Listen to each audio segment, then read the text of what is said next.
बिजली के भारी भरकम बिल्स के खिलाफ मुसलसल चौथे रोज मुल्क गिर एहतजाज, शहर शहर मुजाहिरे, रैलियां, इजाफा वापस लेने का मुतालबा। बिजली की कीमतों में इजाफे के खिलाफ मुल्क गिर एहतजाज का असर। वजारत तवानाई ने बिजली के बिल्स में रिलीफ के लिए तजावीज़ को हतमी शक्ल देकर वफाकी काबीना को भिजवा दी। वफाकी काबीना कल तजावीज़ का जायजा लेगी। नाफरा की जानिब से 26 जुलाई को जारी करदा टैरिफ 1 जुलाई से नाफिजुल अमल करना इस्लामाबाद हाई कोर्ट में challenge. Chief justice Aamir Farooq ने दरख्वास्त पर नोटिस जारी करके जवाब तलब कर लिया।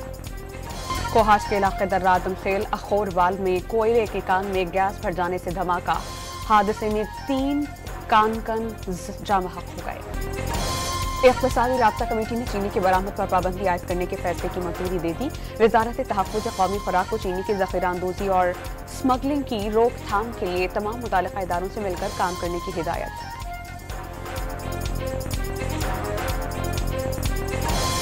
पहली कमांडर कराची और दूसरी inter departmental elite national boxing championship की इफ्तिताही तकरीब। चैंपियनशिप में कुल 8 टीम्स इन एक्शन होंगी।